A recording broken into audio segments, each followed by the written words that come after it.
Can you see its record now? Yes. Good day, everyone. Today we have a special guest to our drama talk here.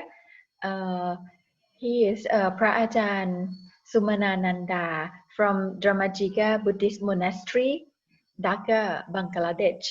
So, Pra Ajahn, could you please introduce yourself a bit? Yes. Good morning, everyone. I am Venerable Sumanananda Bhikkhu, a Theravadan Buddhist monk from Dharmarajika Buddhist Monastery from Bangladesh. So I would like to extend my heartiest greeting to everyone and wish you a very, very good morning. Okay, then. I think today we're gonna discuss about the very, very important topic and very big topic, which is what is Buddhism? Yes. So I would like to share with you what is Buddhism, what the Buddha taught, and what is the essence of the Buddhism, and with you. Yep, please. So I can continue. Yeah. So dear friends, once again, good morning, everyone. I would like to sharing with you what is Buddhism. Buddhism is originated from in India, in ancient India over 2.5 million ago. And Buddhism is an ancient spiritual tradition based on the teachings of the Gautama Buddha. And Buddhism, this doctrine is profound, hard to see and difficult to understand. It is calm, sublime, and not within a sphere of logic, but subtle and to be understood by the voice. And it is unique path to the enlightenment. And Buddha Dharma is a moral and philosophical system which is expound a unique path of enlightenment. Buddhism also, it is an art of living and a way of life. And it is very ancient, a spiritual tradition. And this path is discovered by the Gautama Buddha himself in over 2.5 million ago. And Buddhism, it is now is the most and important religion in the world, and it is the very largest religions. Many followers in around the world certainly follow the teachings of the Buddha and the following the Buddhism. So Buddhism, it is show the path how can overcome from suffering, how can living the peacefully, joyfully, happily, and how can you can get the self-liberation, and how can you purify your own mind. And the Buddha's teachings are known as the Dharma. So Dharma, it is means a righteousness and living with a moral life. Is mean not harming to any other persons. You have to be developed to your own wisdom through the cultivation. And certainly in Buddhism practices in not only in India, it is beyond to India, is Asia, Central Asia, even in the West also practice Buddhism and teachings of the Buddha. So the core, the teachings of Buddhism is called not to do any evil, do good, and purify your own mind. This is the essence of the Buddhism. And it is the core teachings of the Buddha. Not to do any evil, do good, and purify your own mind. This is the essence of Buddhism.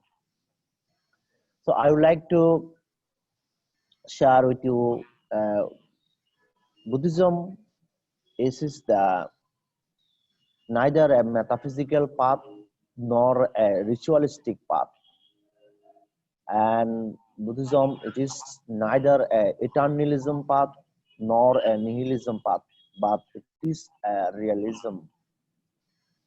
And Buddhism is neither pessimistic nor optimistic, but it is realistic.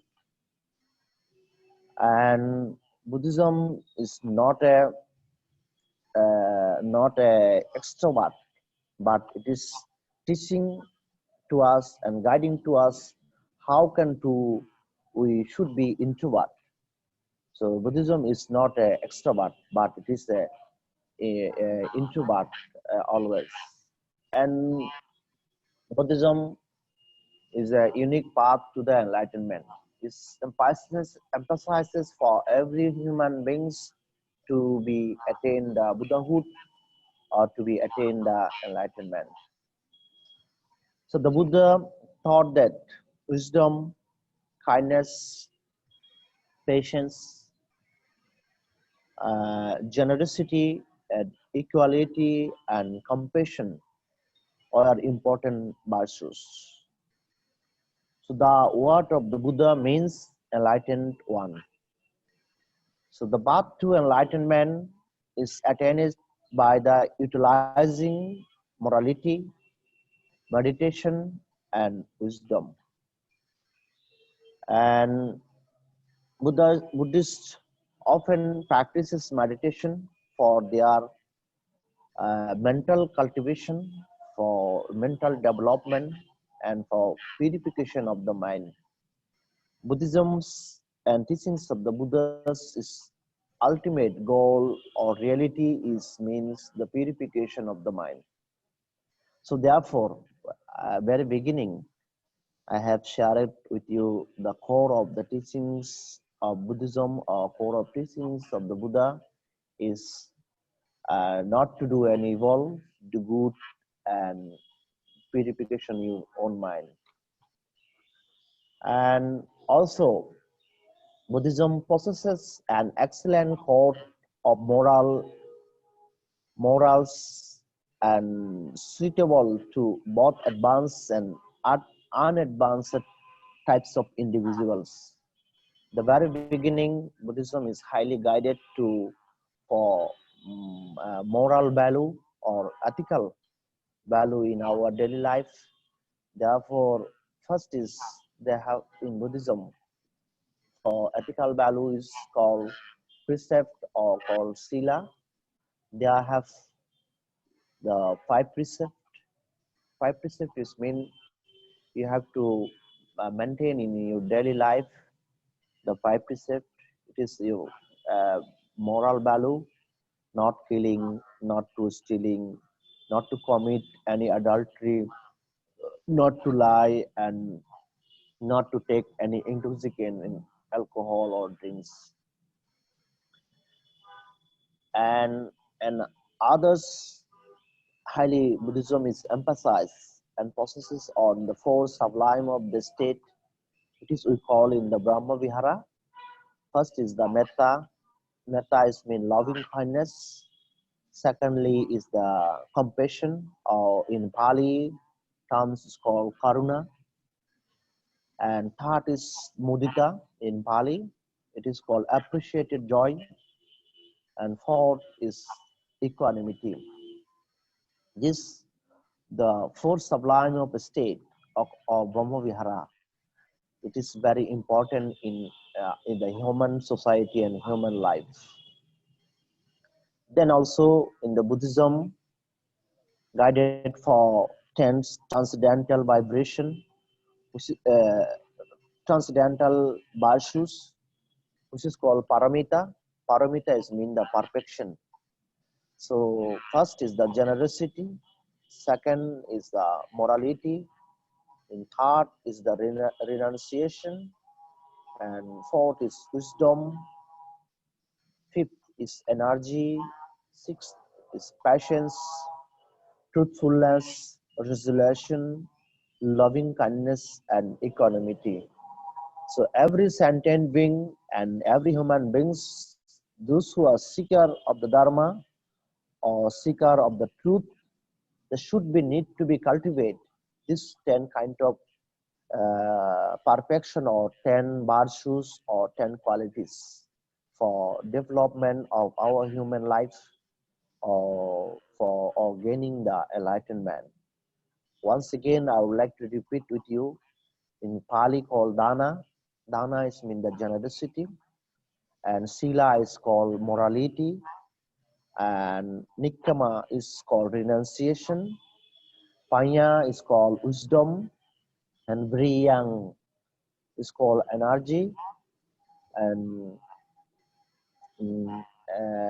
and patience, and Satcha is called truthfulness, and Aditan Parami is mean the resolution or highly determined, and loving kindness is Metta Parami, and another is the equanimity. Equanimity is mean Upekka Parami. These 10 qualities or 10 virtues, it is very important for every human beings for their develop the human life or ultimate the attain the enlightenment, and for overcome of our suffering, this paramita or these 10 qualities or 10 virtues is very important in our daily life. And another, the core of teachings of Buddhism, it is called Four Noble Truth. Four Noble Truth is called Pali in Arya Satchang. Arya Satchang is mean the noble, Four Noble Truth. Therefore, have a dukkha. Dukkha is translated as a suffering, and dukkha samudaya, and they have dukkha nirodha, and the fourth one is the marga. It means suffering, cause of suffering, the cessation of suffering, the path leading to the cessation of suffering. This is uh, the core teachings of the Buddha. This is the fundamental teachings of the Buddha, and it is the importance teachings of Buddhism, and it is also foundation of the Buddhism. In his first sermon of Dhammacakkappavattana Sutta, he is underlining in this Four Noble Truth and the Noble Eightfold Path. The fourth, the path leading to the cessation suffering, this is the Noble Eightfold Path. Noble Eightfold Path is divided into three: Sila, Samadhi, and Paya. To practice the higher morality, and to practice of higher meditation or Samadhi, and to practice of higher wisdom. This is called the Sila, Samadhi, and Paya, and this is called the Noble Eightfold Path. The Noble Eightfold Path, the first is the right understanding, or called Pali in Sammaditthi, and right thought, it is called Samma Sankappa. So, and the third is the right speech, or called Samma Vacha. Fourth is right action, it is called right Samma Kammanta in Pali. And fifth is right livelihood, it is Samma Ajiva, it is called Samma Ajiva. Samma Ajiva is mean right livelihood. And then right fourth, it is called Samma Vayamo in Pali.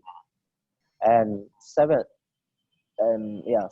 is called Samma Sati, is mean right mindfulness. And the last one is called Samma Samadhi. This means right concentration. This is the Noble Eightfold Path.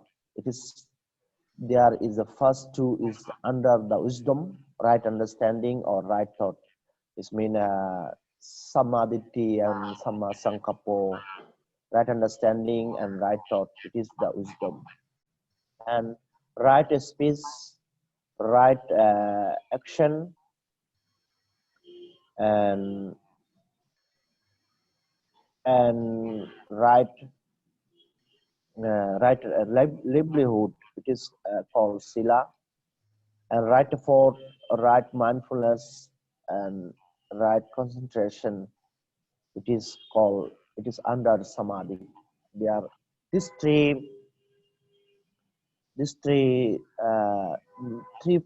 like a pillar or the foundation of Buddhism, and because this is guide to us how can we liberate from ourselves from all kind of samsara, all kind of the dukkha, and how can we eliminate in our suffering, in our pain, and when we are suffer, how can we overcome?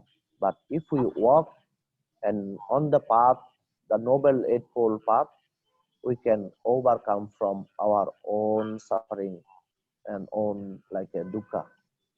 Therefore, Samma Ditti, Samma Sankappa, Samma Vacha, Samma Kammanta, Samma Ajivo, Samma Vayamo, Samma Sati, and Samma Samadhi. So it is very important and very relevant with our life.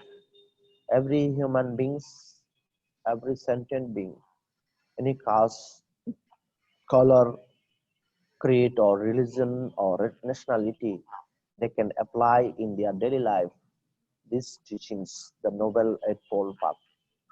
Right understanding, right thought, right speech, right action, right livelihood, and right effort, right mindfulness, and right concentration. It is very important for overcome of from our all kind of suffering, for mental suffering and from physical suffering. And another things also Buddhism is guided for seeing that it is called three characteristics of Buddhism: anicca, dukkha, anatta. It mean anicca is mean impermanence, and dukkha is mean suffering. Anatta is mean non-self or non-soul, because all subject to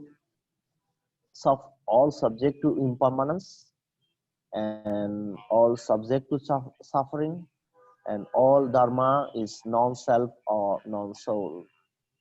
So therefore, this is the three characteristics of the Buddhism. And another important things Buddhism very highly emphasized on the karma or action. Karma mean cause and effect. So what we are doing, it should be, we have to be get the benefit from our own action. So we need to be very sincere for our own action or on our karma. Karma is the Pali word, in translated in it is the in English. And also Buddhism is encourages is the people to avoid the self-indulgence and self-mortification. If you want to be liberate yourself, and if you want to be purification of your mind, or if you want to be enlightened, so you have to be avoid the two extreme, self-mortification and self-indulgence. So you have to walk on the path of the middle way. It is called in Bali or Pali called Majjhima Patipata. Majjhima Patipata is mean the Aryatangikumaggo.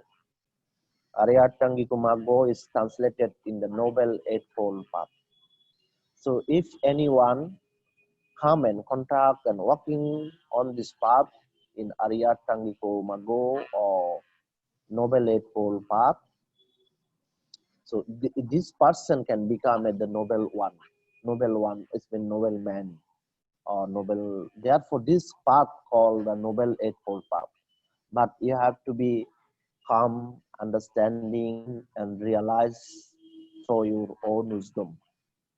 Buddhism is emphasized to people for not only there is no any belief system, there is no any dogma or cult. It is the practical way, and it is the practical way of life or art of living. This means you have to come and see and realize through your own wisdom, because you have a precious human birth and very precious human life. So you have enough intelligence. You need to wake up yourself. You have to utilize through yourself, through the practice. So practice, continuous practice, persistent practice to make us perfect. In this universe, no one is the perfected one. Only the enlightened one, the enlightened one, and the awakened one is the perfected one. So if you want to be a perfect human beings, a perfect man or perfect personally you want to be personal, the perfected one, so you need to be practice. So a continuous practice can make us the perfect. So therefore, you have to first, very beginning, according to the Buddhist order, in Buddhism, you have to be leading a moral life, and you have to leading concentration or development of cultivation of the mind. It is called samadhi. Then third, it is called develop your panya or wisdom. This is the basis on the Buddhism and importance of Buddhism and importance of the teachings of the Buddha. And if you another one is the cause and effect. It is called karma or the law of the nature. Then Buddhism embraces the concept of the karma, and this is because if we have to do any good things, maybe we will get a good benefit. So if we are harming to others, so it is maybe someone harming to me also, because it is the cause and effect. It is the causality, or therefore is Buddha in his fundamental teachings, he highly emphasis on in the Patissa Samutpada. It is called the dependent of origination. I very simply sharing with you that what is the dependent origination. It is just if there is no A, if there is no B. This means if I am not born, there is no any sickness, there is no any old age, there is no any death.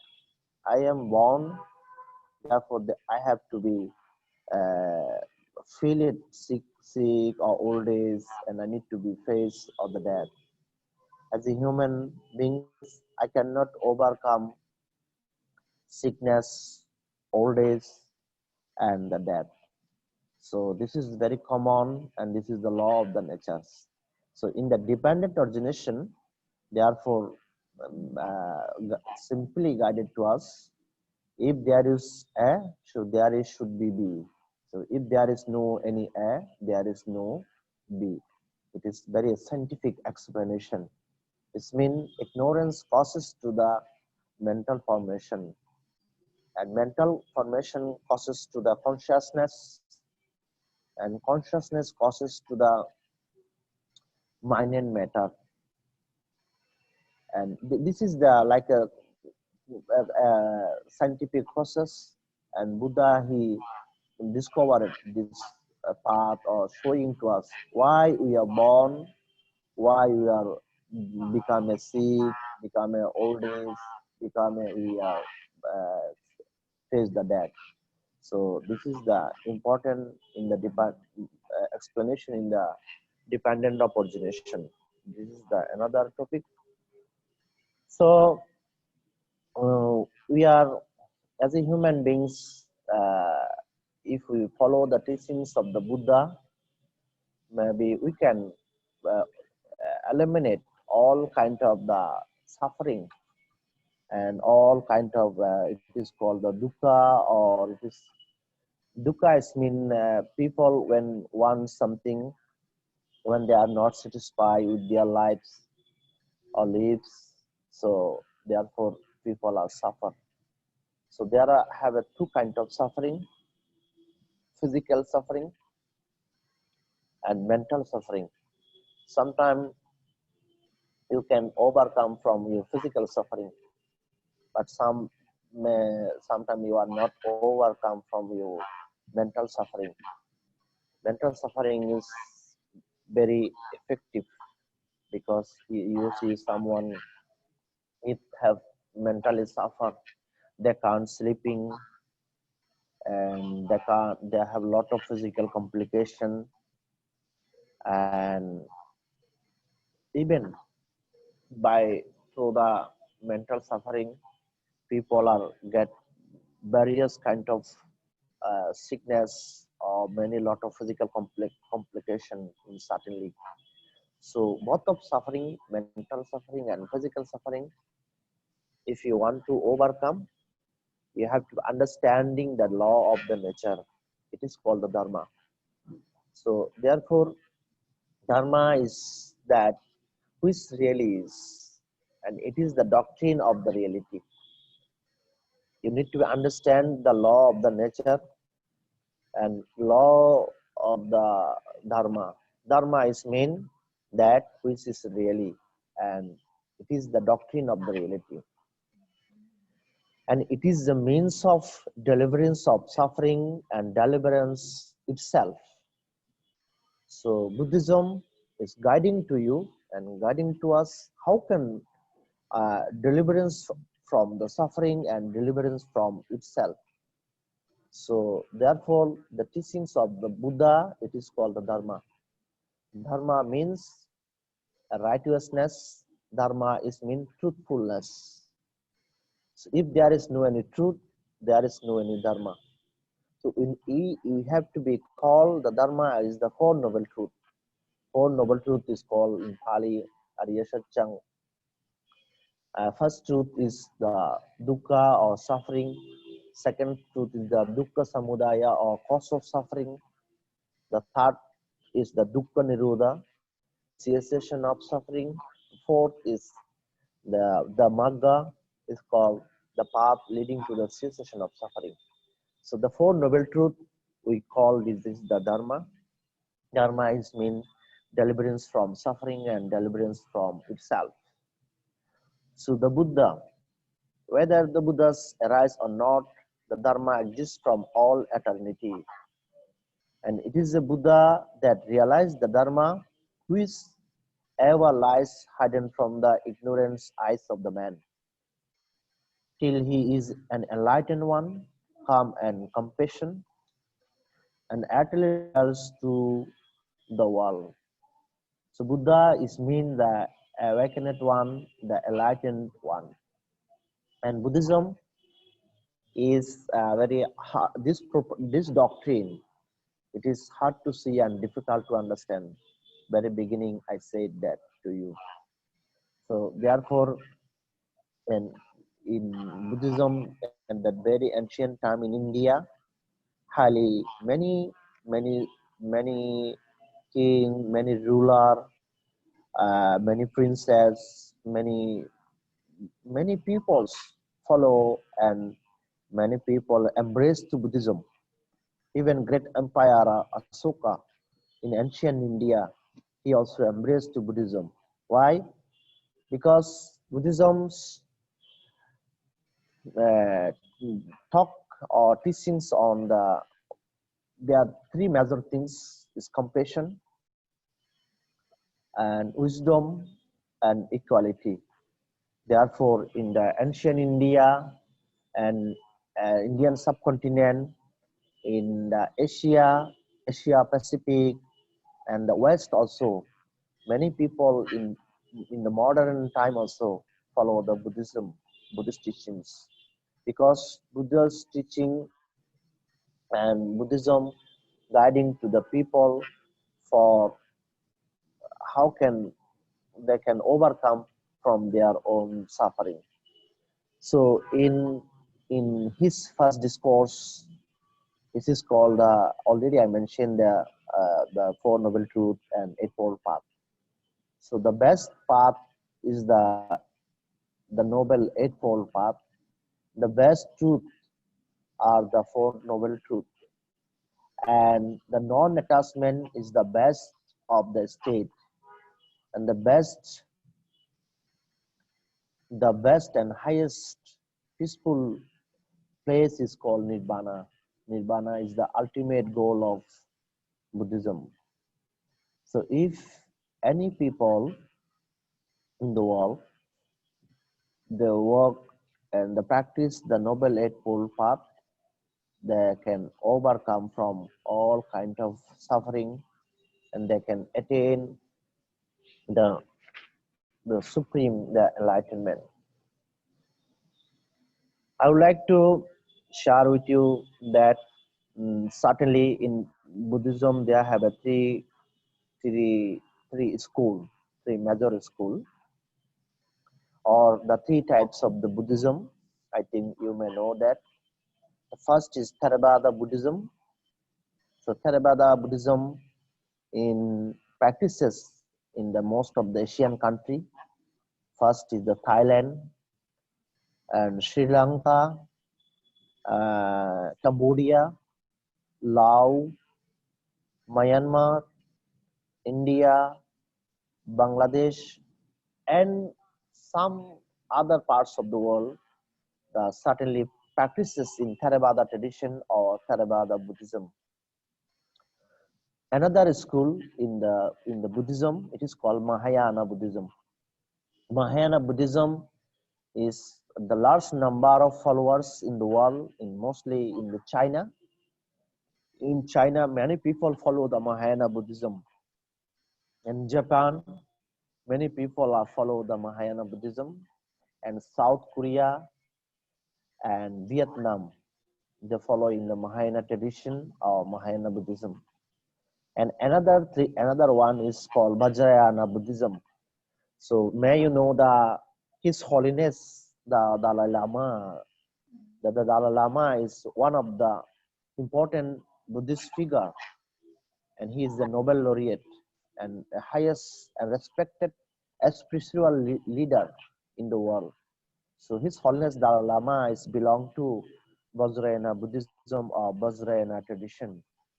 So Vajrayana Buddhism is practices mostly in Tibet and Nepal and Mongolia and Bhutan and some northern part of the India and Russia. Even in the West also, many people are following this Vajrayana Buddhism. So dear friends, Dharma brothers and sisters, the three major school, Theravada Buddhism, Mahayana Buddhism, or Vajrayana, they have a three major school or three tradition around the world. They follow the Buddhism or teachings of the Buddha, but their all goal is the same: attain the Buddhahood or attain the enlightenment. Or every tradition people and followers, monks and nuns, they want to be liberated from suffering. Everybody want to attain the supreme Buddhahood or attain supreme enlightenment. And so, but their practice is little bit different, but goal and essence is the same. All tradition, all school, Theravada, Mahayana, and Vajrayana. All tradition, most of the high emphasis on leading moral life and a concentrate practice of the higher concentration and practice of higher wisdom. So this is the in Buddhism and the teachings of the Buddha. And if we want to be going to be give the short introduction of the Buddha. So the Buddha was a unique being and extraordinary man, arises in this world for the benefit of the many, for the happiness of the many. Out of compassion for the world, for the good, benefit and happiness of gods and man. Who is this unique being? It is the Tathagata. Tathagata is mean the Buddha. Tathagata is mean awakened one, the exalted one, the fully enlightened one, and the perfected one. In the Anguttara Nikaya, in the Tripitaka, the sacred text of the Buddhism, it is called Tripitaka. There have the three baskets. One is the Vinaya Pitaka. This is called the moral code, or the how to discipline it, or according to the monastic order or laity, how can living with the morality. It is advices for a moral code. And Sutta Pitaka, it is the common advice, the advice from the Buddha. There have the numerical discourse of the Buddha in Sutta Pitaka. Another one is the Abhidharma Pitaka. Abhidharma is the higher doctrine or higher teachings of the Buddha. So there are three baskets. It is called Tripitaka. All Buddha's teachings is preserved in this sacred text, in Sutta, Vinaya, and Abhidharma. These three kinds of the text, it is called the sacred text of the Buddhism, Tripitaka. So once again, I would like to addressing to or explanation of the Buddha. So Buddha is a unique being, an extraordinary man. You need to be understand that who is the Buddha. So a unique being, an extraordinary man, and arises in this world for the benefit of the many, for the happiness of the many, out of compassion for the world, for the good, benefit and happiness of gods and men. So the Buddha is the awakened one, the fully enlightened one, and the perfected one. So I think today with this, I would like to conclude with you. And if you have any question or anything asking more, I would like to sharing with you. So thank you very much, and thank you for your kind attention. I think I have one question that I think must be a question that people have in their mind, not only the Buddhists, but maybe people from other religions. So how Buddhism contribute to the society in your opinion? Yes, actually, Buddhist teachings or Buddhism, it is not for only for Buddhist people. It is for all, any people, any family, for any traditional people. They can follow teachings of the Buddha. Like you are study philosophy, you are study science, you are study art and culture, history. Same Buddhism, like you are as a subject. You want to can learn, because Buddhism is emphasized, Buddha's teaching is emphasized for personal liberation. You see, if you are hungry, other people also hungry. If you feel suffering, or if you have anger, same in others, like the Christian, as a Hindu people, they also have anger, they also have a craving, they also have a delusion, they also have a hate. So same, human beings is the human beings. When you angry, as the others, as a Christian man or woman angry, same situation. So anger is anger. delusion is delusion. So craving is the craving. If you have any craving for anything, sensual pleasure like that, so as a Christian people or as a Hindu people, they also have a same craving for sensual pleasure. But Buddha's teachings is for all. It means if you come and see and realize, then you can overcome for any kind of suffering.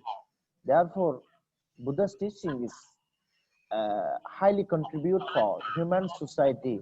How can eliminate for our personal problem?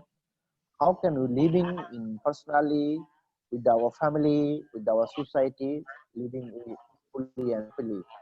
Therefore, Buddha showed the path, because we are responsible for our own suffering or own happiness, because we are our creation. We create a lot of suffering, we create for happiness. Therefore, we are responsible. Buddha showed the path. If you don't harming to others, it means you have to be respectful for others' life. It means you have, when you respect for others, it means you have to respect to your own life. It means when you don't harming to others, it means you don't harming yourself. When you have a loving kindness, compassion, appreciated joy, and equanimity with others, it means you also living in the peaceful life or peaceful society. Therefore, Buddhism and Buddha's teaching is highly contributed to integrity of the human development and human society. Yeah, but you have to be need to be calm and practice the Buddha's teachings, like to practice of higher morality.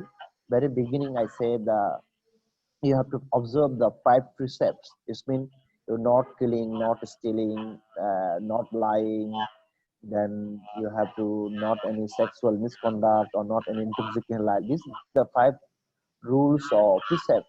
It is very common for human life or human society. If you want to be live peacefully or sustainable society, you cannot break these 5 rule or ethics. I think therefore Buddha emphasized for living a moral life, a generous life, for the purification of your mind, you need to practice the concentration or meditation. Then Buddha's teaching is always highly contributed to human society for development of human society or human life. Okay, thank you very much for very insight of the Buddhism. Today, actually, we cover a little bit of everything about Buddhism, starting from the core teaching, coming to who is the Buddha, and also we have an answer that how Buddhism can contribute to the society. Then I think next time we may ask for your kindness again to give us some drama talk, or maybe have a discussion session with us about a little bit of like the Buddha teaching in detail. So today we would like to thank Venerable Sumanananda for your kindness and contribution to improve the society. Thank you very much. สวัสดีค่ะ So thank you very much. I would like to thank you for your kind attention, and those who listening the Dharma talk. I would like to extend my profound gratitude to you all, and sharing merit to you all for may you live joyfully and peacefully and happily always. So hopefully see you once again on next. So very best wishes to everyone, and thanks once again to everyone. So wish you all the best. Sadhu, sadhu, sadhu.